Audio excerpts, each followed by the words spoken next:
We're recording. We're live. Watch your profanity, everyone. God, that makes me want to say something so bad. All right. All right. So I'm gonna give you a little breakdown of what I'm gonna cover today, and then we'll move on to going more in depth into one of the divisions specifically, and then we'll kind of end it off with some practice questions and then any questions you have, because this is supposed to be discussion based. And if you have a question, I could answer it. That's great. If you have a question I don't know the answer to, that's great. We could look it up. That's what we're all here for. To learn more. So that's supposed to be the whole point of this, so that we could all benefit from it. All right. I'm gonna sit down for this part because there's a good amount of things to cover. No, you're good. All right. So starting really broad here. You all good there, Ryan? All right. So starting really broad, the Architectural Registration Examination, or A.R.E. 5.0, is a comprehensive multi-division exam. And that pretty much means there's 6 divisions, all of which are taken individually. Okay. So as far as the testing format, this stuff is pretty is a formality at this point, but I'm just going over it because it's good to know. So the testing format, the exam is a computer-based, administered, and proctored exam. So that means whether you take it in your jurisdiction in person, it's going to be online, or if you take it proctored from a remote location, it's also going to be proctored that way as well. The main difference there is that usually when you're taking an online proctored exam, there's a lot more background checks and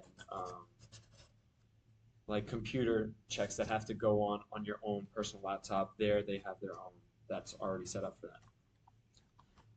So now time and cost. Each division ranges from 3 hours to 5 hours in length, and that's for the testing time. And that's not entirely accurate.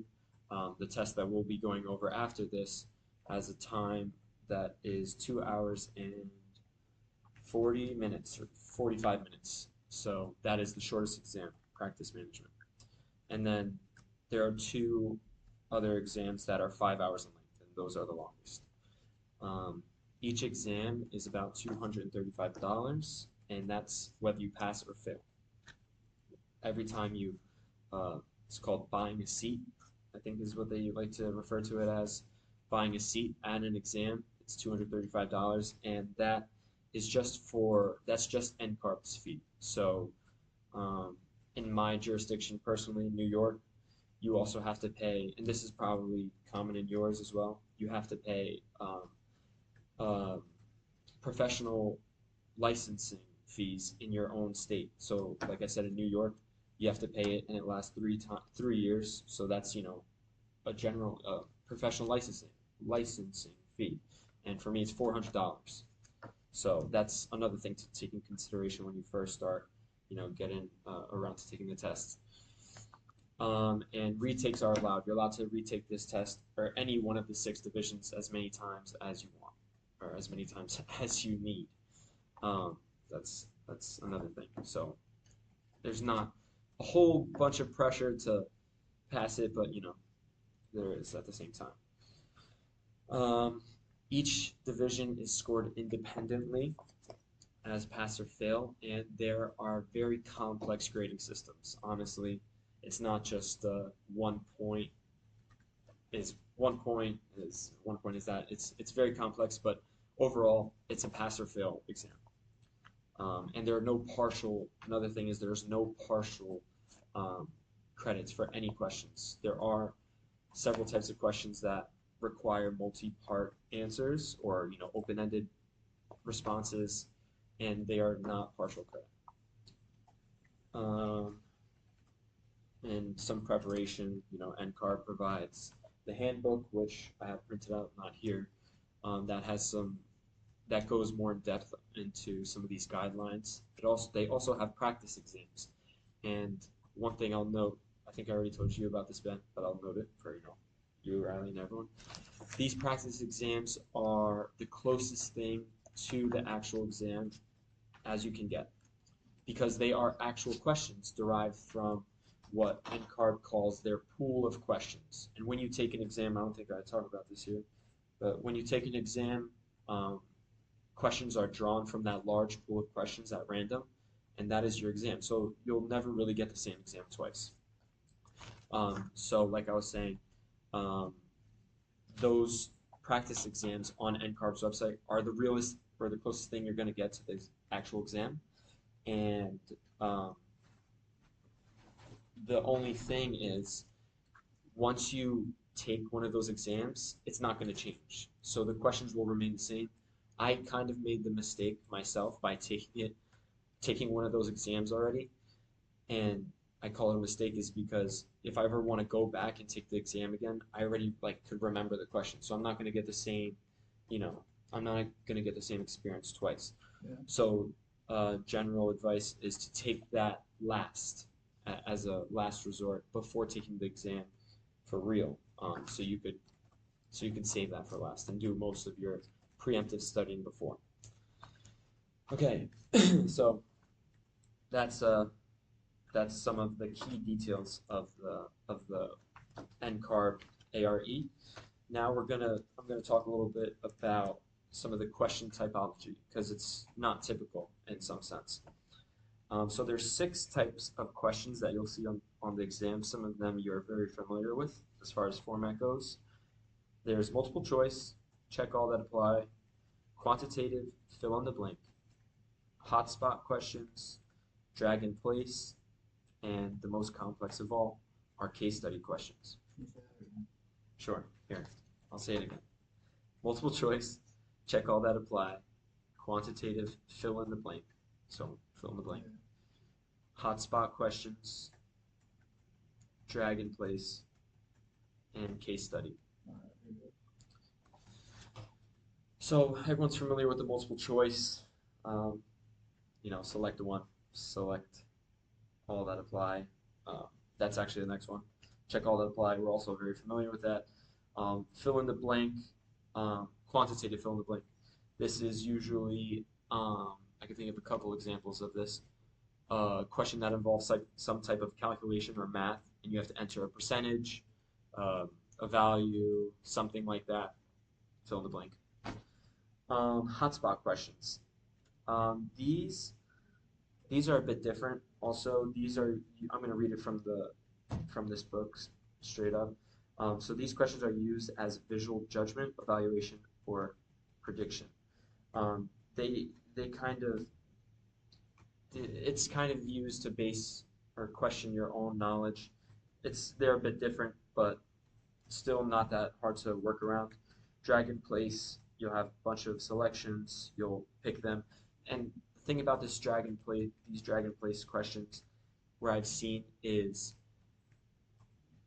usually we're accustomed to drag and place where there'll be 6 options to drag and 6 places to put them. I've seen examples where there's only 3 questions to drag and maybe 6. And so it's very confusing in that sense, but it's meant to test your knowledge. So that's the drag and place, and finally the case study questions. These questions, there's at least one on every exam. The longer exams, which is PPD and PDD, both those 5-hour exams, have 2 case study questions. I'm pretty sure. And in my experience, these questions could take you anywhere from 30 minutes to an hour. And they are not only a 1-question type thing. They have 6, 7, or 8 sub questions within those, and those all have their respective value, or point worthiness, whatever you want to call it. And I'll kind of talk a little bit more about it in the future. We'll go over some. But the case study questions, for example, just to give you a little insight, they're big, and usually there'll be pages of information about the specific case study. I've seen questions where they have a site plan, they have a zoning analysis for the site, they have requirements from the owner, a lot of information, pretty much everything that you need for a program, for a project. And it's all there. And then from that, you'll be asked very specific questions and a lot of different types of questions. Multiple choice, calculating project manager stuff. Oh, there's Preston. What's going on, Preston? We're Just getting just started. to fill you in real quick. We talked a little bit about the exam. This is recorded, so you could go back and watch it or research yourself. But we talked a little bit about the exam, its format, and some of the formalities with taking it. And now we're talking about some of the question typology. Um, All and, right. and right now we're talking about case study questions, which is the one that we're usually all least familiar with.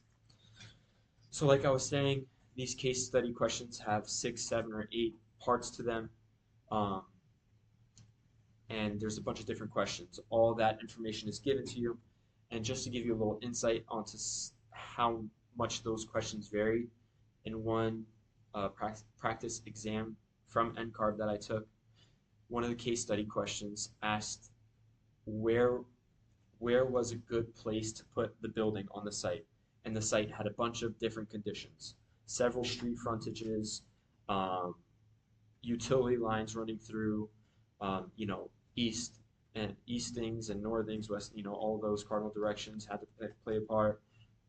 Tree lines had to play a part, and zoning setbacks. And it asked me where's the best place to put the building. And on the site map, I had to click a certain point, and it was either in the region that was best suited for it, or it was not. And that was, one of the questions. And of course, there were multiple choice and other questions alike. But the case study questions, like I said, are very in depth. But I guess the key to this, in my experience, and from what I've read, is to familiarize yourself as much as possible with all the information that's given to you, so that once you have, once you know as much as you can about the site and its regulations and all that stuff, the 7 questions, should be pretty straightforward, you know, in general. Okay, so that's all the types of questions that will be on the exam. Now, let's see. Um, okay, I'm going to talk a little bit about like the study guidelines. I alluded to some of this stuff, talking already, but I'm going to read it verbatim because these are my own notes, and I think I already read these to you before. But anyway, with many years of higher education, you probably have a good understanding of what study methods work for you, and the trick is how to apply them to the A.R.E. Unlike many courses, there's no singular textbook or set of notes from which the exam questions will be derived from. The exams are very broad and draw questions from multiple areas of knowledge. So this, in my opinion, is the best overall book, PPI Ballast 5.0, which is probably why it's the most expensive also. Um, but this book does a great job of covering pretty much all that we'll be talking about. General topics, principles that you need to understand, because, like I said, very large pool of questions that the questions are drawn from. So, um, understanding the concepts is key, because you can't simply. Let me talk about that here. Um, Let me just go back to my notes because I talk about all this here. The first challenge then is figuring out what to study. The A.R.E. is never quite the same exam twice. The field of knowledge tested is always the same, but the specific questions asked are drawn randomly from a large pool, and the questions will differ from one candidate to the next. Because of this broad area of knowledge that the test covers, it is important to learn concepts first, then details later. For example, it is much better to understand the base ideas and theories of waterproofing than to attempt to memorize all the specific waterproofing methods and their respective details. So that's pretty much what I was getting to at before. Um, Understanding the concepts and not trying to memorize every specific, you know, portion of a wall assembly, for example. A good practice to keep in mind is that the more this is general knowledge, and I've heard this from many people who have taken the exam as well. A good practice to keep in mind is that the more primary sources you can study, the better. So, the more your method of study should be based on both the content and form of the exam, as well as your school and work experience, because the exam covers such a broad range of content. So your work experience should also help you determine what areas to study the most. If, for example, you have been working with construction documents for several years, you probably need less review in that area than in others you do not have as much experience with. So obviously, you know, all of us are very familiar with construction documents, even if you haven't done it for, you know, for pay or for a firm. We're very familiar with it, so we don't need to study that as much. Another thing I could think of is like, you know, wall assembly stuff, like a bunch of different things. But for example, one area that we lack in very much, in my opinion, all of us, and most people, is in this first exam that we'll be talking about, practice management.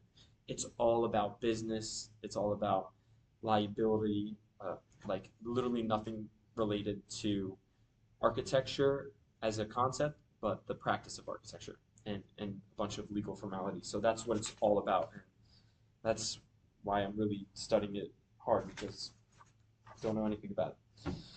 Okay. Let me get water if I have one, because my mouth is dry. Oh, thank God. Thank you. I'm running out of breath though. Preston, you know, if you have any questions, don't be afraid to ask.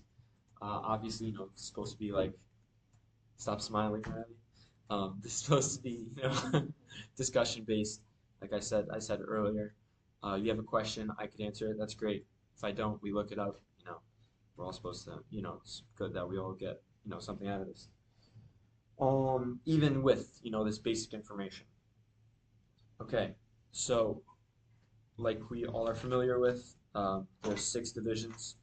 So I'm going to go over them briefly, and then we'll dive into practice management, which is the first one, PcM. This exam focuses on business operations, ethics, contracts, and professional practice. And on this, you could have this same PDF I'm literally reading from, or this Google Doc. It's in the Google Drive. This is what I'm reading from. And I have a list of study materials overall for all the exams. And this list will probably grow as we continue to take the exam. But specifically for practice management, what I found useful up until this point is obviously the PPI A.R.E 5.0 review, the AIA contract documents, and that is specifically in the Architect's Handbook of Professional Practice. This is my PDF version that I printed, and this is only a third of the book, by the way. This book is by AIA, which is, I haven't talked about it yet, but is, you know, not affiliated with NCARB directly. But a lot of NCARB's code of ethics and contracts are in the exam. So it's very good to know that, especially for this exam specifically. And the Architect's Handbook of Professional Practice, that's also in here. Okay, next exam. And this is just in order of literally NCARB's website. Another thing I didn't really talk about, there's no specific order you have to take the exam, although it is, you know, supposed to be strategic. There's a certain method or way you should be going about it, because a lot of the material overlaps for sure. And we can talk about that later. Next exam, project management, or PjM. This focuses on architectural projects, including contracts, budgets, schedules, and resources. And let me, just because I have it here, I'll just say this. Like I said earlier, practice management, the exam is 2 hours and 40 minutes with 65 questions. Project management is 3 hours long and has 75 questions.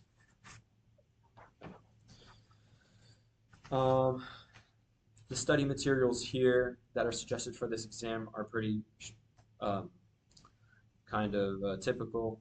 Um, I don't have an opinion on that yet because I haven't studied for this exam particularly yet. So this is just pretty general for the study materials. Now the next exam, Programming and Analysis, or PA. This exam is also 3 hours long and also has 75 questions. And this test focuses on early project development, site evaluation, and design concepts.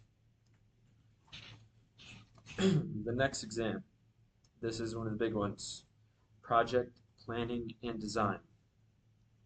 This test is, you know what? This test might be shorter. I don't know how true. We'll just say it's 5 hours long. Test is 5 hours long and has 100 questions. Um, this exam focuses on schematic design, building systems, and materials. And that's very vague considering it's such a big section.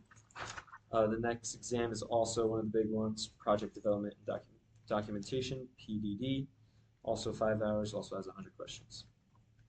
And then the last, I will talk a little bit more about this one because I have done some studying, and I know I'm more familiar with this exam specifically, Construction and Evaluation, CE. This exam is also 3 hours and has 75 questions. So, in my experience and from others, this exam first focuses on construction administration, project closeout, and post occupancy evaluation. So, like I was saying before, this exam is, in my opinion, the most general of exams. So, I mean, it's hard to describe right now, but it's pretty general knowledge. Um, like there isn't much to study for specifically, especially after studying for one of the other exams. So I'm just going to tell you like briefly like what my plan is. My plan is to take practice management soon, which is one of the harder exams according to most. Um, my plan is to take that and hopefully pass. But in the event where I don't pass that exam, I'd still be glad to at least get my feet wet and take an exam for real. My plan would be to take construction evaluation, whether I pass or fail, because I'd like to get an easier exam, you know, you know, under take it. So that would be my next test to do, regardless. Like I said, it's pretty straightforward knowledge, and in this book, and in most, it's the shortest section. Literally, I think it's like not even 30 pages. And like I said, this is just general knowledge, but it's not long at all, or not difficult at all. All right, what's next? And just some other stuff. Flashcards. There's literally a bunch of resources. I've been taking in as many forms as possible, not only books, because that's boring, but flashcards, Quizlet. Quizlet's a big one. YouTube videos is a really good one also. Um, I've just, there's a bunch of people that just talk about their experience taking the exam on YouTube. That's like really helpful and kind of gets me more comfortable, considering I'm someone who's never taken any exam before. All right, guys. So that's my overview of the exam, and that's kind of all I have for that general knowledge. So, so next I want to start moving into more specific division, which is practice management. At this point, you guys have any questions? Stuff you want to say? No, I'm good for the I want to crack so many jokes, but I'm recording. How long does it say we're going for already? 25 minutes. Wow, that was a long time. All right. On the little record thing on the side. You see the little tab thing? All right. All right. What? Yeah, yeah. Not really. All right. All right. So practice management. Um, I'm not gonna go over to. This is if you have like the Google Drive open. This is what I'm gonna read from. I have it labeled as practice management overview. And that's exactly what this is going to be, an overview. I'm not going to go into any specific kind of part of the exam or concept with that's in this exam. I'm just going to go over kind of all the stuff that we will be like going over and studying more in depth in the next meets. So I'll try not to talk with my hands as much.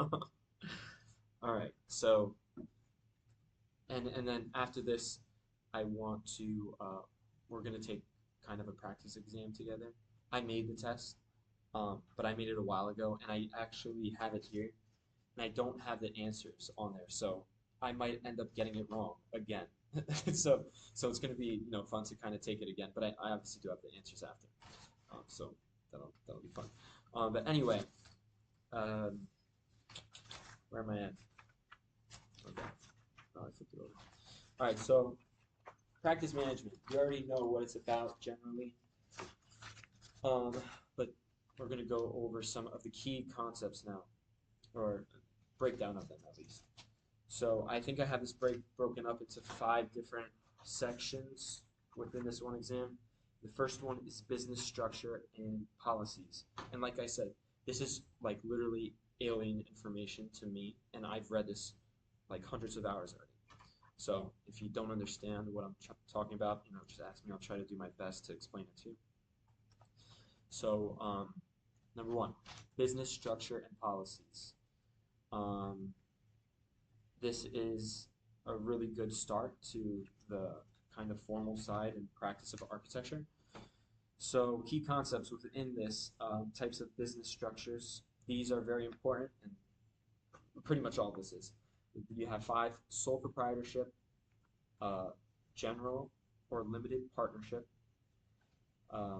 I also you have the doc open, right? No, Because I'm taking all these off for it. well, you could take the notes Yeah, under the I'm doc. taking Okay, them all off. right. I'm just saying. I just don't want you missing.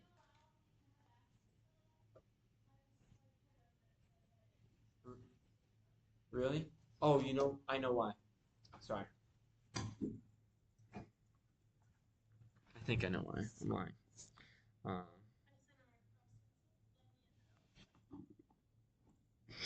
no, just kidding. I think I got the email here. Yeah, I got it. You could open it though, right? I gotta find out. I think I was on it before. Okay. Well, all right. You should be able to open it, right? So go check that. Go into the drive. Oh, right there. Yeah, go into the drive. Oh my God. Wait, Oh. Oh. Oh, you don't have access.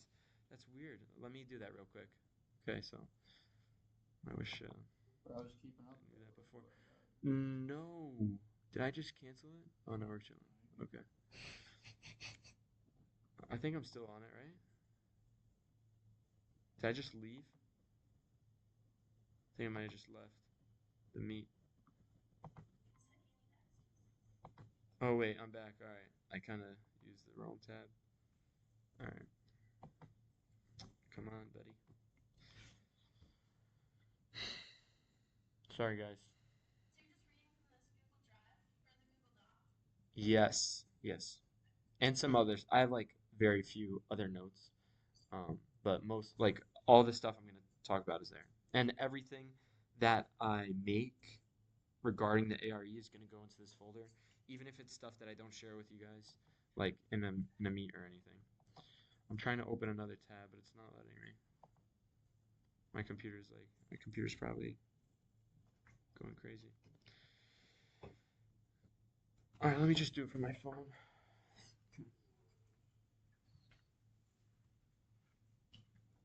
You still can't see it, right? Mm-mm.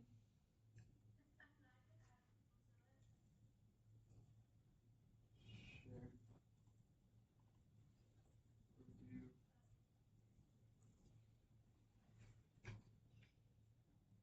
How do I manage access? All right, I got it. I'm getting restricted. Only people added. Anyone with Maryland University. Okay, you should be able to do it now. You can do it? Mm-mm. Yeah. All right, so we're good. Sorry, I thought I did that already. Okay, like I was saying, the types of business structures. These are probably one of the, in my opinion, one of the most like overarching topics because within the business structures you'll have a bunch of sub concepts and questions based on that. So anyway, like I was saying, there's sole proprietorship, partnership, limited liability company or LLC, corporation. There's several types: C corp, S corp, and general corporation, and then finally joint venture. And in the next meeting, we'll talk about these a lot more in depth, but those are very important. Um, then there's within this kind of business structure still, there's a bunch of things you need to be familiar with, like employee manuals, um, operational standards. Um, I'll have a bunch of good references for next time. Um, in this specific um, kind of material I have here, this, what is this again? Architecture exam prep. They have a good breakdown of all the different kinds of business or uh, business structures or operational standards. And there's a bunch of, like I have listed here, there's a bunch of different types of structures like vertical, horizontal, matrix organizational structure in small, medium, and large firms. Um, just to give you guys some more insight on that. Small firms are 0 to 20 employees, medium are 20 to 100 employees, and large firms are anything over 100 employees, and that's pretty standard within the exam. Some other basic things: project workflows and staffing strategies. This, although it's not very, it's a small bullet point here, but there are a lot of questions in this exam that go over staffing. Um, a lot of questions will ask on specific scenarios, what is the best thing to do, or like, is it best to hire new employees, or are your existing employees fitted for the job? There's a bunch of questions regarding staffing strategies. Okay. The second section I have is labeled as financial management and profitability. And some of the key concepts here are revenue, profit, overhead, direct and indirect costs, and so much within those 5 words I read. A lot of kind of business concepts we have to understand in terminology, like overhead was a hard one for me to wrap my head around. Whatever, we'll get to it. Utilization rate is another financial terminology that we'll actually have a question with later. It's not that hard. You could, in this doc, you could see the calculation for it. It's not hard. Net multiplier and break-even multiplier. Some other stuff. Balance sheets, cash flow statements. I have a definition for overhead rate right now. How does the cost of operating the business relate to income? So a good example for this right now. This is pretty much the closest thing you'll get to a direct example of overhead in a business. So you have to print out drawings for your client. It costs $100 to print out the drawings, ink, and the paper. Now, overhead describes the tax or percent amount you charge for that operation. So usually a rate for that is like 1.15. So you would charge the client $115 for this. Although it only costs you, $100 in materials, and you really don't have to do any work for it, you put an overhead fee because you're running a business. So that's a really good example that helped me understand it. Just another one of the terms we need to understand. Budgeting and forecasting, project profitability, and firm-wide financial health. Bunch of stuff there also. Next section, we got risk management and insurance. This is a big one too, but a lot of this overlaps with the first section with kind of business structure and business types, like all the different kinds of what are they called? All the types of structures you could have, and they relate to how you're liable in the practice. And so a lot of this stuff is kind of overlapping here. Common risks in architectural practice, contractual risks, client disputes, design errors or omissions, and just to kind of reiterate how this stuff overlaps. For example, in the case of a sole proprietorship, the architect is the only person relating to those drawings, and if he is liable for a bad accident, his assets and everything he owns is at risk. In another example, where there's design errors, omissions, all that stuff, in the case of a corporation or a limited liability company, the architect and owner's assets are not at risk if something goes wrong. So there's advantages there, and that's why we need to know all this stuff. So anyway, going back, types of insurance coverages, professional liability. Let me read the rest of these first. Professional liability, general liability, workers' compensation, property insurance, cybersecurity insurance. Now, just to talk about a couple of these, workers' compensation. You don't need that if you don't have employees. Might seem a little confusing at first. That's that right there. And professional liability. This is a big one. Anyone practicing needs this, but it's more commonly known as malpractice insurance. And you might have heard that before, for malpractice of architecture. And there's malpractice insurance for all types of professional businesses, like accounting. Someone screws up the numbers, doing dirty stuff. Malpractice insurance, or professional liability in this case. And some strategies for minimizing risks, also big in this kind of section. Proper documentation, clear client communication, quality control processes. So just to kind of talk a little bit more about that, for proper documentation specifically, in the AIA Architect's Handbook of Professional Practice, there are a lot of things, a lot of things you have to abide by, like general rules and practices. In the AIA Code of Standards, Code of Ethics is actually what this is defined by.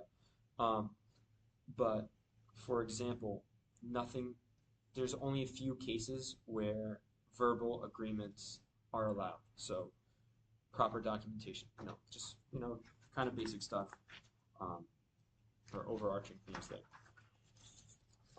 Second to last one, we got ethics and regulations.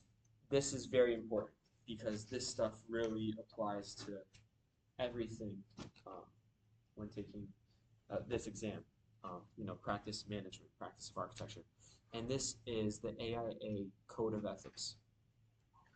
And here I have it listed, but in the handbook you'll see a more in-depth explanation for all these. There are 6 canons, is what they like to call them, or 6 terms, or phrases actually. So whatever, call them canons because that's what they're called. There's 6 AIA canons. Canon 1 is general obligations. 2 is obligations to the public. 3 is obligations to the client. 4 obligations to the profession, 5 obligations to colleagues, and 6 obligations to the environment. And those are those kind of standards that we have to follow as architects. We have to take in consideration everything. So those are the code of ethics. Very important. One thing I want to mention that I'm not sure of is if there's an order to them and if that matters. I haven't noticed that anywhere. Just throwing it out there. Next, we have NCARB Code of Conduct that you could find on their webpage and their handbook. It's free. They have some other stuff there, but in my opinion, the Code of Ethics is way more important, like 10 times more important than the Code of Conduct. You really won't find much about the Code of Conduct in the exam, or for NCARB's Code of Conduct. Professional responsibility, competence, honesty, and integrity. Some other stuff, ethical scenarios. There will be questions regarding that, ethical scenarios on this exam, especially having to do with the Code of Ethics. Okay, and the last kind of section that I have in this section of a section, we have contracts and professional service delivery. Okay, and this part is probably the one I'm least familiar with, and it's very technical. Standard AIA contracts, and they're literally like parts out of a book like this, and you have to know specific contracts. Like it says right here, B101, Owner Architect Agreement. It's very important. I've actually answered several questions relating to just these 3 contracts right here, but like it's kind of hard to remember some of this stuff. But it is very important. You will see questions on it. A101, Owner Contract Agreement. A201, General Conditions of the Contractor for Construction. And there's like hundreds of them. I don't know which one. Obviously, these right here are more important, but there's a lot. But this is why I'm going to mention it again. This is why you kind of pick and choose your battles and delegate where you want to spend your time and energy to memorize what you need to know, or know what you need to know. Like I said, the exam's a pass-fail, and the general understanding is that a 60 and above is passing. I didn't want to say that because it varies, but the general rule is that a 60 and above is passing. So if you know more than 60% of the material, you're probably going to pass. So if I don't know the standard AIA contracts, but I know everything else, I'm in pretty good shape. Some other things here are scope of services, also important, and project delivery methods. These are important, and actually, me and Riley, we have a class together called Contracts of Construction Management, some stupid name, but they talk about project delivery methods, like design, bid, build, and he only mentioned 2 of the 5 that are on the NCARB exam, and if they're on NCARB, they're real. So there's more than just the 2 that we're familiar with of project delivery methods, and the 5 are design, bid, build, construction manager as advisor, construction manager as constructor, and integrated project delivery. And we'll go over those, in the coming meetings. Those are also very important. I've seen several questions about those topics specifically. Okay. And then at the back of this kind of docket just has some other, general information, practice tips, study resources, stuff like that. And I think that's all I have for PcM as far as the overview goes. I know it's a lot. It's a lot, Even just to read the overview on what is talked about, you have to read it like a bunch of times. So, you got any questions right off the bat? What is design, bid, build? Explain it real quick. Design, bid, build is the oldest form of project delivery and the one that we're most familiar with. An architect or designer designs something, then it gets bidded out to subcontractors, contractors, and then it's built. So the main difference there is the designer and architect are separate from the builder. Design build is more commonly like known as a newer practice within the last like 50, 60 years where huge companies are formed that have architects and builders. So they design it and build it, and there's a lot of advantages, and that's we'll talk about that later, but that's the general theme. I feel like I know what I'm talking about here, guys. Sorry, these are the easy questions. All right, anything else? Riley's just laughing over there. She's not listening. Preston's smoking. Why do you think your professor didn't tell you about the other three? Because I don't know. That's a good question. I really wanted to say something and act like I knew it. She obviously wasn't listening. No, and you were on the Zoom for our other. You, you weren't there. Oh, okay. So Arturo mentioned there's two. He said specifically there are two kinds of delivery methods, and that's it. That there's only those two: design build and design bid build. But that's obviously not true. So that's what we are kind of going over. Ben just asked me why didn't he say the other three, and probably because he's not familiar with them. They're not. Yeah, he doesn't know it. Yeah, so I should have said something, but whatever. All right, it's good to know. Who? 236. 236. Sent out in an email. Tell him it's by the bathrooms. So he's not going to be here. It ends up we're done at 6. Do better tomorrow. Oh man. All right. All right. So anything else you guys got? I want to take this practice exam. Yeah, that's what we're going to be doing next. So I mean, if you guys don't got anything, I mean, I don't even have anything to say. It's just a bunch of stuff. It's literally all it is. It's a bunch of stuff. It's all very important, but so much to know. And it's overwhelming because I know so much about very specific parts of what we talked about and so little about other very important concepts, just in this one exam. Anyway, that's why we're here. And if you guys don't have anything else, we'll kind of move into this practice test. So you guys could all open it up. It's in the Google Drive. There's a link to it, and there's a link on this practice management overview as well, I think. Um, so if you guys want to open it up, that's fine. Just let me know when you're ready, and we'll kind of get started for this. All right. Let me separate this.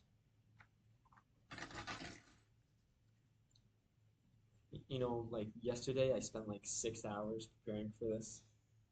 So it's good because like I really have to know what I'm talking about to be talking to you guys. I've been talking for what, like an hour and a half already, and I'm getting tired, but at least I'm doing a good job, I think. What do you guys think? You guys can rate me on Rate My Professor.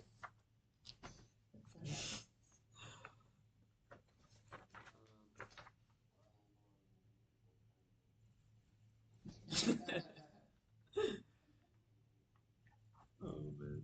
All right, I'm getting mixed up here.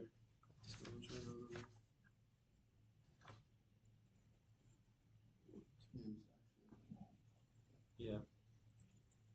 It's only 10 questions. 10 questions. All right. You guys got it open? Are you guys ready? Okay. Okay, give me 1 second. I'm just getting this sorted out here. I don't have page numbers. I should have page numbers. All right. Okay. So these these practice questions are actually drawn from a bunch of different things. Some of them are from NCARB practice questions on their YouTube channel. Others are from exam prep, this thing, Ballast, which is another big practice test company. They have this is Ballast. They also have a thing called Black Spectacles, which is a very common one. Anyway, one thing I just want to mention is some of these practice questions you'll see, like even the ones that I have here for you, it's the first time you might be seeing practice questions for the exam. You are going to see them repeated throughout your study. A lot of companies reuse the same questions or at least word it differently. So, um, I guess there's give and take with that. You already know it, but do you really understand the concept? Stuff like that. Okay. So, like I said, I don't have the answers for this here. I already took it, but I might get one wrong. So we're gonna do our best together. Um, and then I have, and then there's very in-depth explanations for all the questions. These are them, 2 pages of it, and they are also on the Google form. So once you submit the exam, I think an explanation will come up, you know, with your question whether it was right or wrong. We'll talk about it here also. So some of them I'll write on the board. They're very long. Some of them, so I don't feel like writing them all. But everyone ready? Yeah. All right. So read the first question. Number one, the principal of a firm, and I'll read it multiple times because it's very confusing and a lot to take in. The principal of a firm with 20 employees needs to hire additional staff to cover the workload of a newly awarded project. In order to maximize profitability, what is the most important issue the principal should consider in deciding what type of staff to hire? Um, Now it's multiple choice.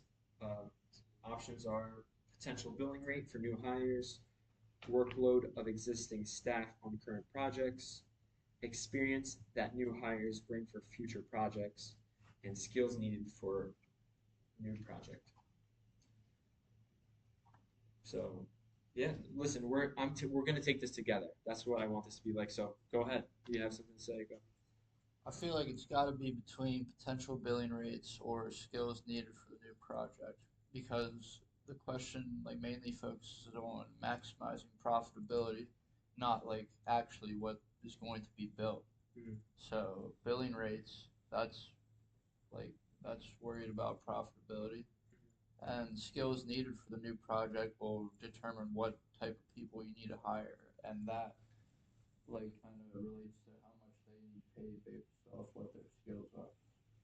So I feel like one narrows it down between those two. Okay. You guys got.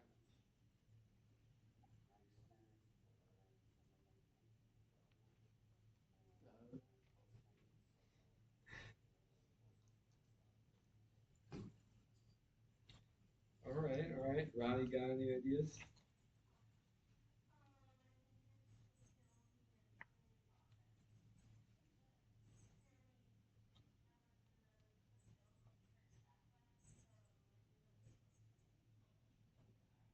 Mhm. All right. All right. You don't know the answer? For some of them, I do remember. So I think what I want to do is kind of move through these questions fast, and then we'll go through all of them, and at the end, we'll go back slower with the explanation, because so we could all see it at the same time. All right. So yeah, you could click them. Yeah, it's actually good to do that, because you could like practice, and at least I could see your results and I whatever think you can it's see. potential billing All right. rates. So whatever you guys could select your answers. We'll move on to the next question. We'll submit at the end. Oh. Mine's good. No, you must. I'm. It's all right. I'll fix that. Okay. You have the answers too? Bro, why snoop This around? guy is taking it like he's taking an exam for a class. This is exactly what he does. It's exactly. No, I know you're in. No, yeah, you're in the. No way. Yeah. Okay, so Riley So I got obviously spilled the the beans. real one. No, see, I have. No, no, no. Let me. There's the editor mode, and I really don't understand how to do. Yeah, I don't have edit access. I don't know why some people do and some people don't. I thought I fixed this because I was having trouble with myself. I like made a separate account just so I could. Remember? I know, no. It's because you have access to edit it. Let me try to change that real quick.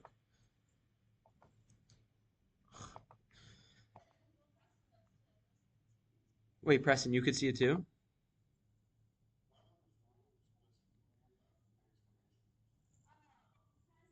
Oh, this guy, bro. He has it open already. Oh my god. We're gonna do it after. Oh, oh, this guy. All right, whatever. Just don't say anything, then. I'm just gonna delete the doc. Oh, it's good now? No, no. Yeah, but that's wrong still. I'm in preview mode as well, actually, now that I'm looking at it up top. But it lets me like click. No, I don't know why that's the case. First of all, I cannot do another thing at all. My computer's going crazy. Can I take it multiple times? Like, is it Yes, telling me yes, to yes. click one, submit, see what You happens? could take the exam as many times as you want, or at least you're supposed to be able to. Hold up. I'm trying to do this in a Well, then submit it. professional way. It's just not working out.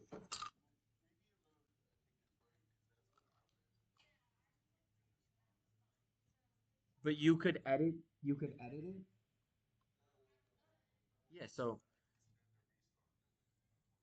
no, hold up. Because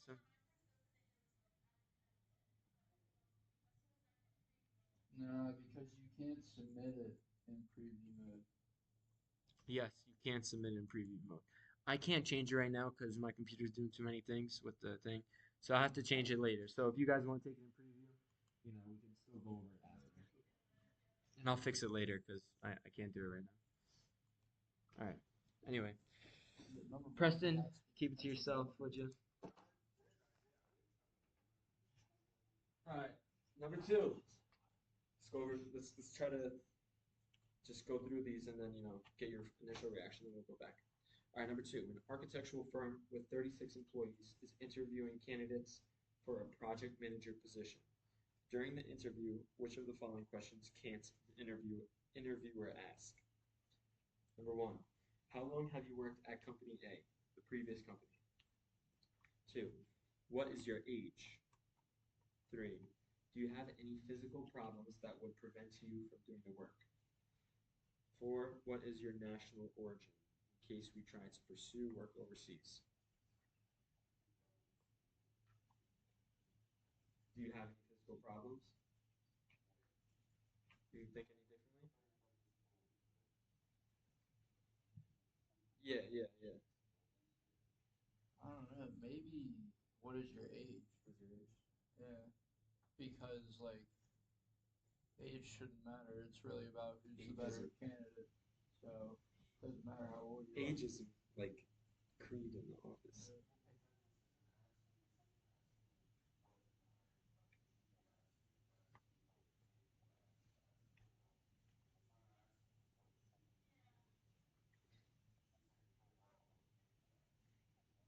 Well, listen, I like the way right off the bat, I like the way Preston's thinking about the question because these questions you might like when you first view them, you might have an answer that fits, that you think fits right away. But these questions are so in depth. There's there's literally, meaning for every word they use in the question, and everything has to do with the correct answer. It's very in depth. The way they pose the question is very, very intentional. So, I if feel like the physical problems they should be able to ask that because imagine they don't, and then they hire them, and next thing you know, like this person's like, but you have to know. hmm, listen, I I I get around that. I can get around that. All right, everyone pick their answer. We're going to the next one. Everybody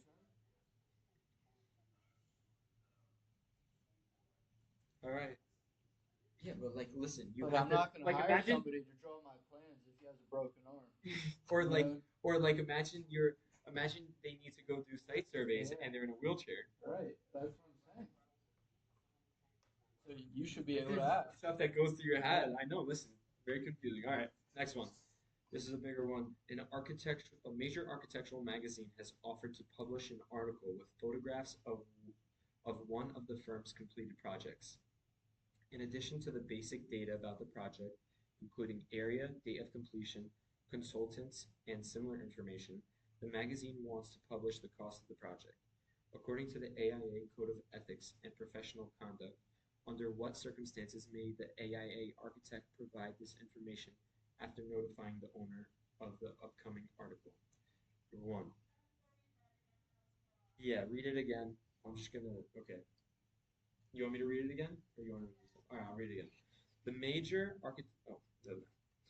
A major architectural magazine has offered to publish an article with photographs of one of the firm's completed projects. Okay. In addition to the basic data about the project, including area, date of completion, consultants, and similar information, the magazine wants to publish the cost of the project. According to the AIA Code of Ethics and Professional Conduct, under what circumstances may the AIA architect provide this information after notifying the owner of the upcoming article? Okay. Number one, the architect can provide the info unless requested to do so, unless requested not to do so by the owner. That's a typo there. Two, the owner must give the architect permission to release any data. Number three, the architect may publish the cost per square foot without releasing total cost. Number four, the architect may provide whatever information the firm wishes to give. All right. So it's a pretty loaded question, but pretty much they're asking, if they could release this information, or under which one of these circumstances is it okay to do so. So, do you guys have any ideas? The owner must give architect permission. Answers A and B sound the same to me, just worded So let me differently. tell you the difference. Number one is the, the architect has the permission to do so, the right to do so, unless notified otherwise. And in the second one, this is saying the architect cannot do anything. He does not have the right unless the owner gives their, you know, So, but either way, the owner controls what information gets out. not necessarily. The question is saying, the answer is saying the architect can do so until the the owner says not to.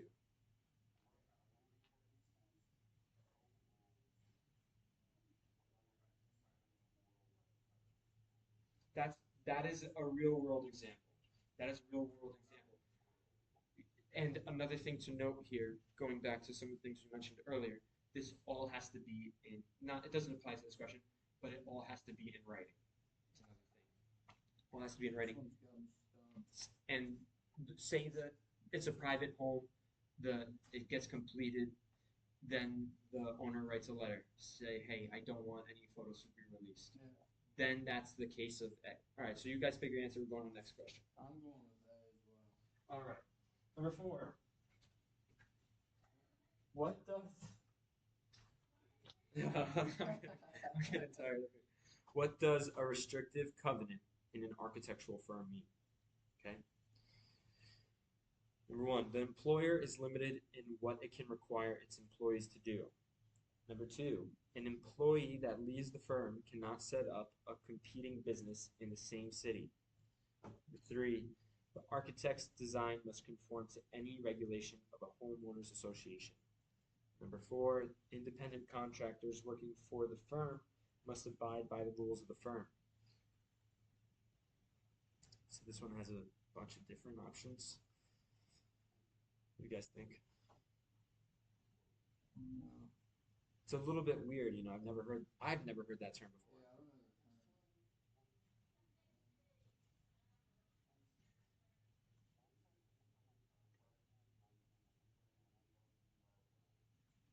That's talking about like a that's talking about like a big company, like a design build company.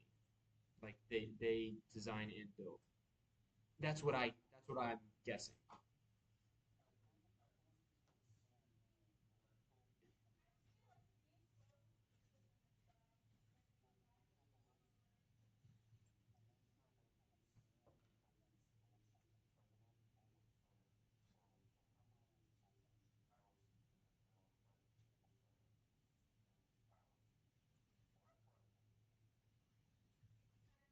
I'm going with C because I think Riley found the loop.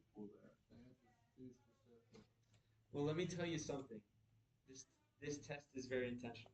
We could go with that, but for other questions, and generally, do not think that's the case. That might be the case in your English test, in a 100 level pass. But Because it also kind of like that answer caters to that definition. Like that all right, we're going on. Next one. oh, All right, oh yeah, yeah. oh, All right, number five. Which of the following types of insurance policies help protect an architectural firm? Number one, builder's risk insurance. Two, commercial general liability insurance. Three, health insurance. Four, life insurance. It's got to be one. You got to pick I one. don't know. Let me phone a friend. What are we thinking?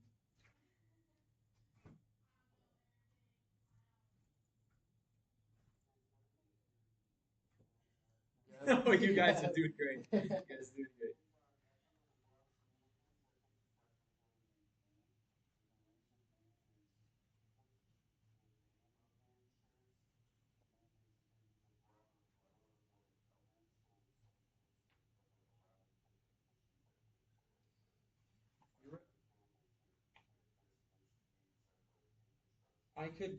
I agree with that, and the reason why I want to say that real quick is because in this specific question, they don't pose a specific scenario where insurance would cover. It just says which of the following types of insurance policies help protect an architectural firm. And I just want to add, overall, I think all of these, you could say that in some manner that they protect, but back to what the press was saying. So that's good. That's a good. Actual practice questions? Oh yeah, no, these are real. This is the real deal, bro. The real deal of the real deal of the real deal. All right, next question. Um, Using an integrated project delivery method, what can the owner expect from an architect? Number one, the architect and consultant's drawings will be free of errors. Number two, the architect will guarantee the quality and completeness of the building design. Three, the architect will perform services in accordance with the highest industry standards. Number four, the architect will provide service in a reasonable and prudent manner. Take your time and read these. See, right off the bat, she took her time. All right. Okay, okay. Ben? I agree. All right, go with C. That's good. Universal. All right, universally wrong. Next question. Each week, all right, this is okay. This one I kind of want to do with you guys because it involves a little math. We'll do this one on the board. So each week, architect A works 20 hours as the project manager of projected of project named Westside Community Center. 7.5 hours as project manager of project named City View Rehabilitation Clinic. 4.5 hours drawing review slash redlining for project Parkside Apartments. 4.5 hours responding to RFP for project Northview Gymnasium. 2.5 hours firm staffing for project office operations, and 1 hour continuing education.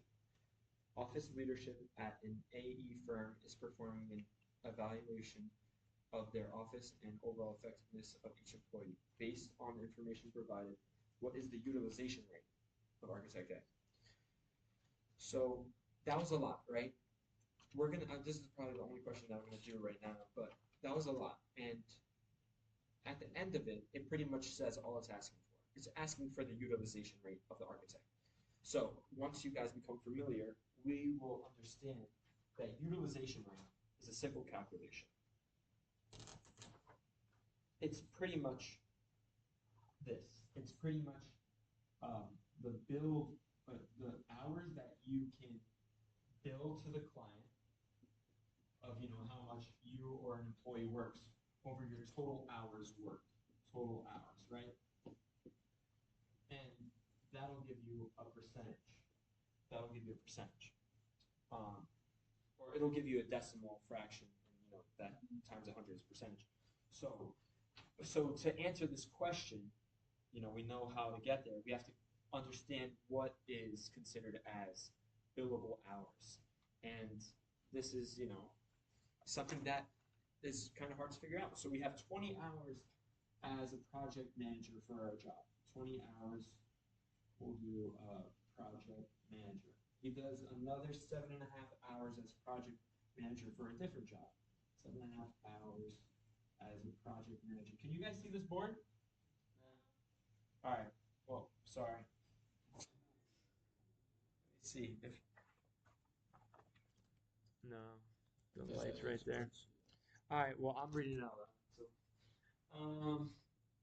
So, he also does 4.5 hours of drawing, 4.5 hours of drawing, and he does another 4.5 hours of responding to RFP,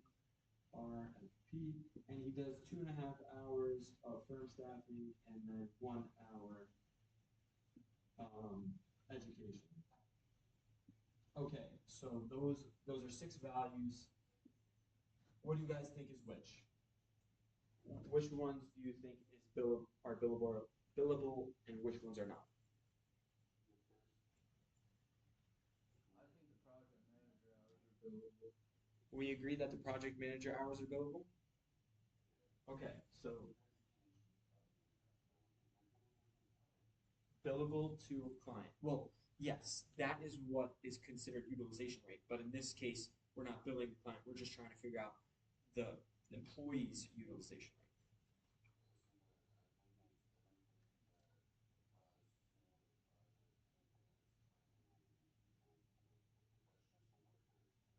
Well,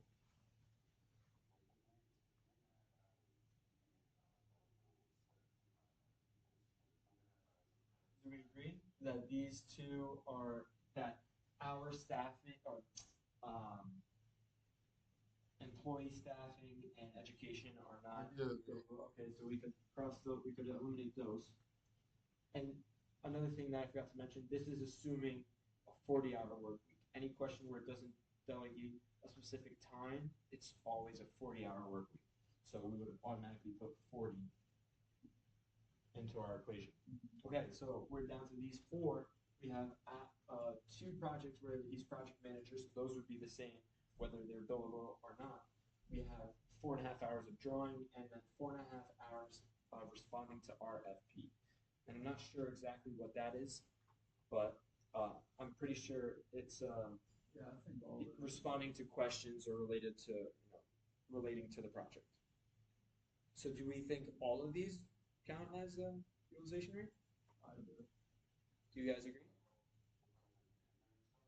Yeah. Do we agree that these 4, the biggest 4 numbers? Riley, do you agree?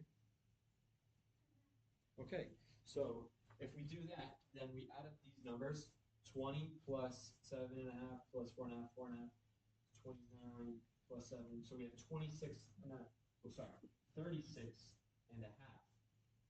right? My math's correct?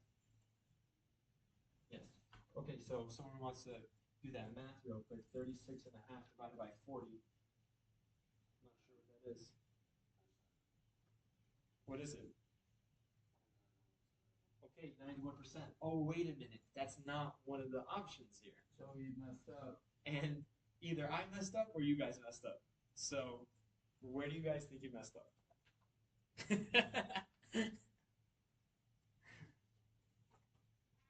Because it was you. It was you guys. All right, so I'm gonna tell you. I'm gonna tell you. Responding to listen. I wouldn't just automatically assume that the next closest one is it, but it just so happens to be that the correct answer would be 80% because RFP does not count as billable hours. And what is RFP? I don't know. He's responding to RFP for a project. It has to do with project managing, but it is not a billable hours to the client. So consider it like he has to respond to a bunch of subcontractors about getting the job done. You can't bill the client for those hours. Yeah, you because can, it doesn't benefit yes, the client. Like that's because what I was thinking about If that. it did count as billable hours, it would be under this umbrella of what they have called project managing.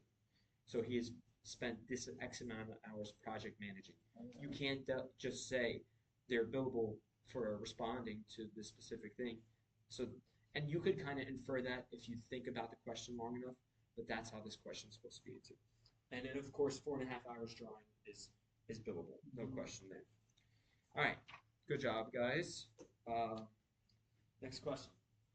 An architecture firm, an architecture firm's expanding into the healthcare market and has been selected to design a new hospital building on a previously undeveloped site. The client requires a design bid build delivery method be used. When preparing the proposal for professional services, which factors should the architect consider? One, level of risk associated with the project.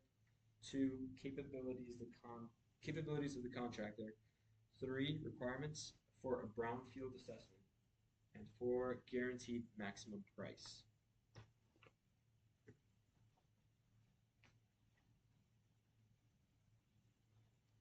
Maybe three quarters of contract.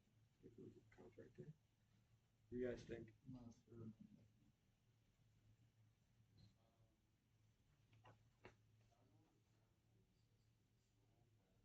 No, do not do That's that. crazy. Brownfield assessment.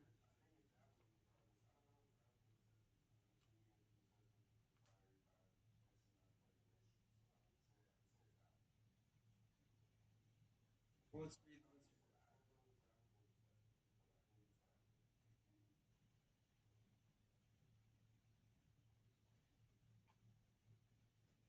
Where's this?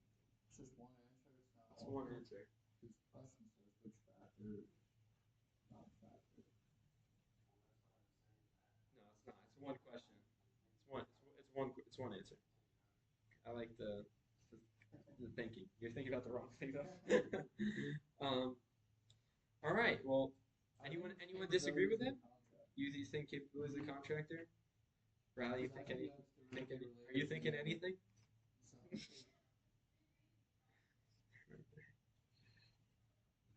It's a tough one. We'll come back to it. We'll come back to it. We'll come back to it. All right, whatever. You can submit your answer for that one. We'll go to the next question. Two architects are forming a new architectural design firm and need to choose a business entity. One architect anticipates bringing several existing clients, while the other architect is leaving a larger firm and is unable to bring clients. They will initially only conduct business in one state and have no plans to add employees. The architects would like to protect their personal assets and maximize their tax benefits. Which one is the best business structure to go with? General partnership, sole proprietorship, limited liability partnership, or sub C corporation?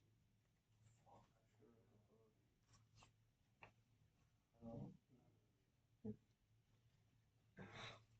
Limited liability partnership. All right. Anyone think anything else? No one knows what a sub C corporation is, so that's a hard one. maybe sole proprietorship. Sole proprietorship. Think about that for a second. A sole proprietorship, and there's two architects. Oh, I thought they were like separate though. Two architects are forming an Oh, architectural I missed that. practice. No, no, I mean, listen, maybe you're right. no. Yeah, Yeah, you got the answer keyed up. I don't want to hear what you guys say. all right. All right. Moving on. You guys could I'm going LLP. Sound like go on what person LLP. think. I'm going. I'm going on. All right. Next question. Last question, and then we'll go back over all these. A small architecture firm that specializes in educational and recreational facilities is developing a new quality control policy. Which of the following should the policy require to manage the quality of project documentation? One, completion of a lead checklist. Two, project team meeting at the completion of each phase. Three, use use of the design bid build delivery method. And four, all construction details come from the firm's library of standard details.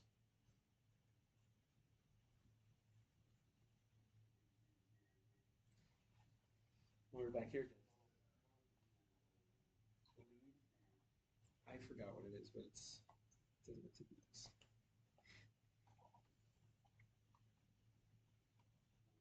I think it's D. Yeah. You guys going with D? All right. You guys can submit. I think. I can't. Oh, you can't submit. Okay, I forgot. You can, right? Please. You can. Why? I thought I fixed it. All right, we'll go back over. Do you guys want to go? Do you guys want to start from the beginning Yeah. and go over them, or start from 10? Work backwards. Start Start from the beginning. Start from the beginning. Okay. I've been itching to see if I got it. Okay. Number one, the principal of a firm with 20 employees needs to hire additional staff to cover the workload of a newly awarded project. In order to maximize profitability, what is the most important issue that the principal should consider in deciding what type of staff to hire? The correct answer is skills needed for a new project. Yeah, Riley. I think Riley's the only one to get that one. And the explanation is a person with broad experience would be valuable to have for future projects, but this would probably be secondary concern when deciding whom to hire. So let's go over that a little bit. Um, they're they're thinking about this project only. The question is only asking about this newly awarded project. So we need to just think about the skills needed for this new project, not about the overall experience that that person has. Like I said, they're very deliberate with the words they use in these questions. Any questions on that one? No? All right. Number two, an architectural firm with 36 employees interviewing candidates for a project manager position. During the interview, which of the following questions can't the interviewer ask? Do you have any physical problems that would prevent you from doing this work? Is the correct answer. I think we need to get that changed. When I first took it, I put what is your age? Yeah. I thought that's what it was. Yeah. But the But you checked and you cheated.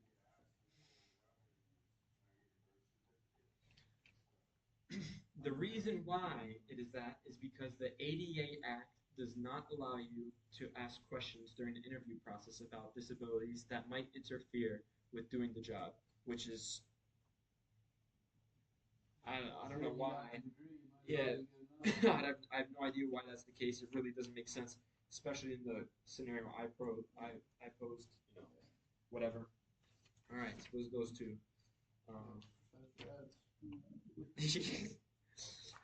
All right, number three. Major architectural magazine has offered to publish an article, photographs, firms completed. I don't feel like reading this again. Okay, the correct answer is the architect can provide the info unless requested not to do so by the owner. So this one, Right. this one is there's a very specific clause that justifies this answer, and it's here. AIA Document Code of Ethics and Professional Conduct, Canon 3, Obligations to the Client, states that AIA members should maintain the owner's confidentiality when requested.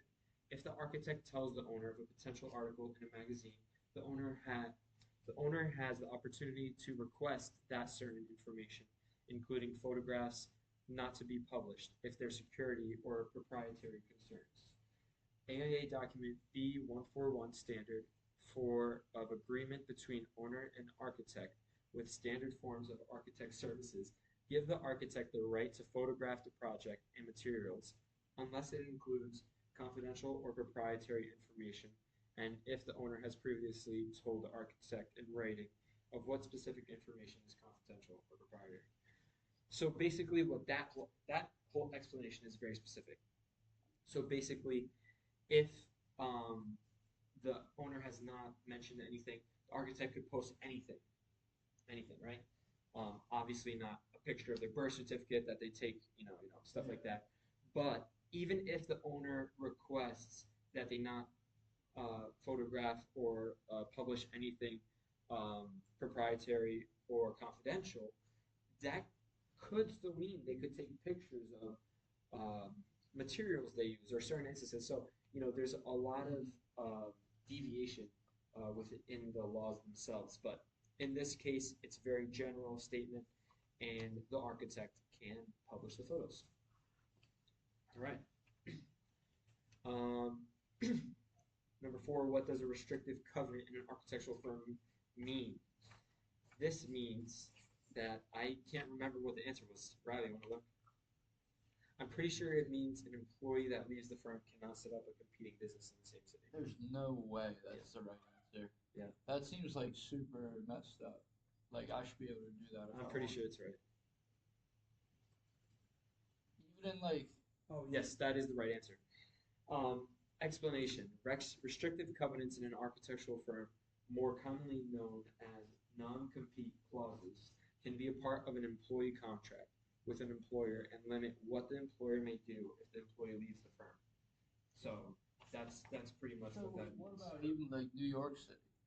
You're telling me if I leave a firm in New York City, I cannot set up another firm in New York City. That's crazy. I don't know. See, this is a specific example. Yeah. That that's a good Yeah. question you pose. But like another thing that this kind of falls under is like if and this question doesn't ask it specifically, but if the employee leaves the firm and they try to bring their clients with them, the clients that they were working with to their own practice, that's against AIA code as well, and it probably falls under the same thing. Covenant architectural firm. Okay, my mouth is getting dry. All right, thank you. Number five, which of the following types of insurance policies help protect an architectural firm? You guys all said what? I can't remember. Commercial general liability insurance. That is correct. That is correct. But what is Preston doing? This is not a. This is like regular class. He's here. He's not here. All right. The, the Architect's Handbook of Professional Practice describes the different types of insurance and their importance to the practice of architecture. Commercial general liability insurance covers non-professional aspects of a practice, including property damage, bodily injury, and advertising injury. Builder's risk insurance is typically carried by owners or contractors to cover liability and loss during building construction. Although an architecture firm may provide employees health and life insurance benefits to employees, they do not directly protect the firm. So you guys are right. It's that one. Yes. All right. Cool. Good job. Halfway. Six. Using an integrated project delivery method, what can the owner expect from an architect? What did you guys say? Will perform services in accordance with the highest industry standards. What do you think now?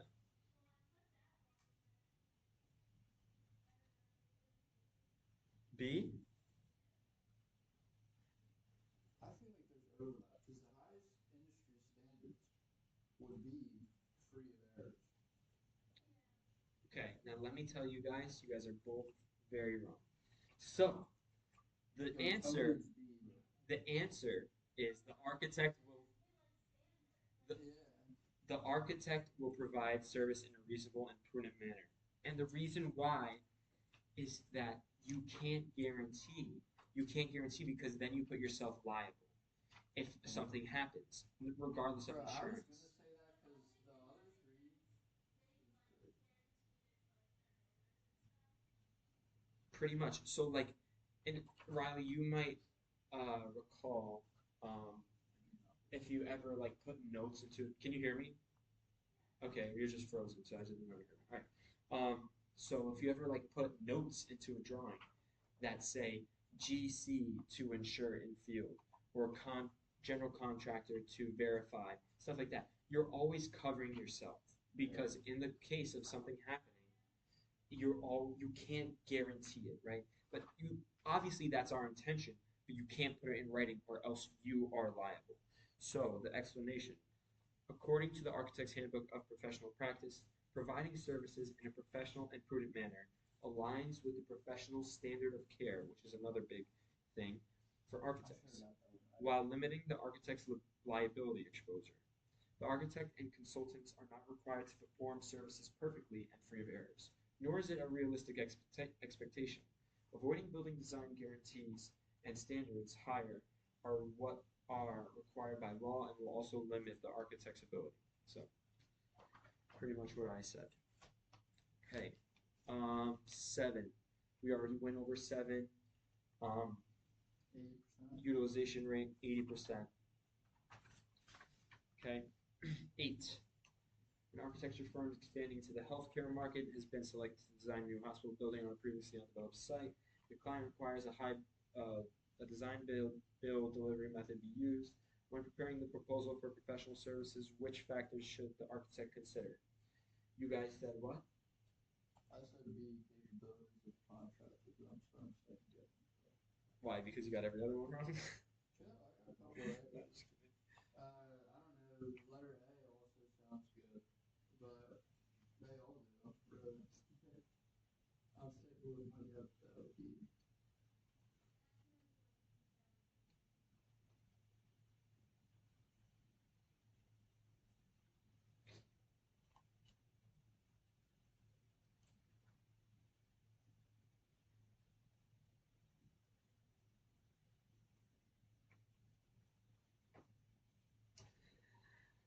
It is level of risk associated with the project.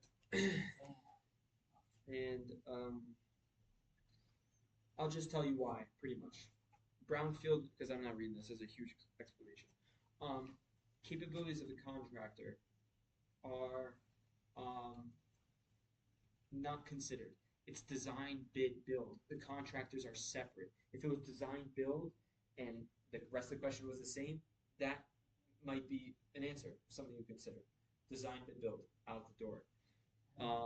Requirements for brownfield assessment, completely disregard. That's like such a niche requirement and thing. So, poop field. All right, that's gone. And guaranteed maximum price. This is also something that is associated with design build. Guaranteed maximum price is only kind of awarded in certain situations, not when you have design bid build, because when you sub out contractors to do different jobs, you're going to get different bids and different prices that result in a variable overall final price, and that is something you cannot guarantee with design bid build. So guaranteed maximum price is also out the door, and level of risk associated with the project is also a pretty general answer, but it does hold true here when you're considering, proposal for professional services. You have to consider the level of risk associated with the project. So that's the correct answer. Okay. Almost got it right. Almost. All about it. Almost. It's not good enough. All right. All right. Two architects are forming an architectural design firm and need to choose a business entity. One architect anticipates bringing several existing clients, while the other architect is leaving a larger firm and is unable to bring clients. They'll initially only conduct business in one state and have no plans to add employees. The architects would like to protect their personal assets and maximize their tax benefits. What do you guys say? Limited liability partnership. Limited liability partnership. You agree? Right. Yeah. Let's see. All right. It's right. Limited liability partnership. You guys don't know a lot about all of them, or nothing about some of them. In fact, Subsea Corporation, I don't remember much about it. But limited liability partnership in general gets the tax benefits of a larger corporations, which is something that they would like, and it also separates their personal assets from the company, unlike unlike sole proprietorship and general partnership. So general partnership makes sense because there's two, but it doesn't give those two benefits that they would like. And sole proprietorship doesn't work either way because there's only one person there and they get none of those benefits that they want. Subsea Corporation would work also if they had plans to add employees. Limited liability partnership could have employees, but it's not typical. So this is just the better answer. Limited liability partnership. That's as far as mine. All right, last question. Small architecture firm that specializes in educational and recreational facilities is developing a new quality control policy. Which of the following should the policy require? Should the policy require to manage the quality of the project documentation? What do you guys think? D. You too? All right. No way. Project team meeting at the completion of each phase. I know, it's ridiculous. It's ridiculous. Pretty much, that's team meeting. You want the explanation? I'd be pissed too. I was pissed too. I think I put So I I feel got the that's wrong answer. more of like team quality. I guess not like quality of project documentation. Like I don't know. That's crazy. I think that would be a good answer if they said the quality they want to quality control on their drawings. Yeah. But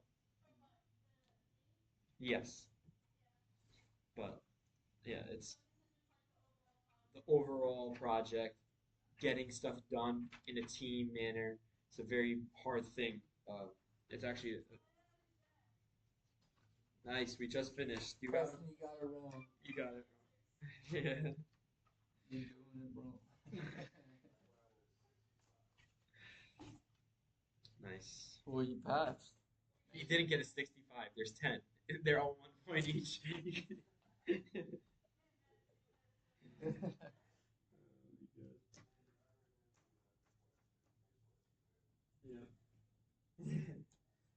All right, I'm So you guys got any questions on that? I mean, listen, there was a lot. It's a good eye opener, I think. I think it's actually very beneficial. I liked it. We Yeah. should do another one. Yeah. You weren't here. No, I'm just kidding. No.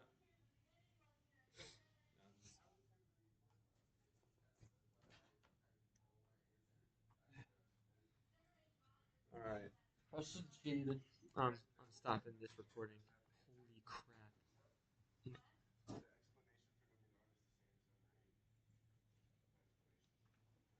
What? I'm trying to stop this. All right.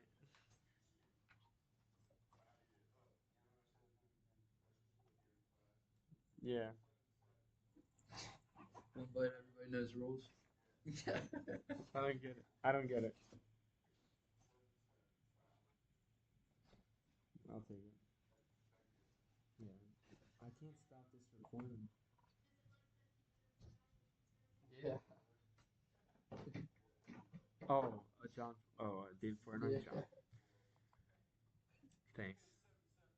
Yeah, that's like. That's a monster score. Yeah, yeah. I can't stop this recording, but it's still going. An hour and 37.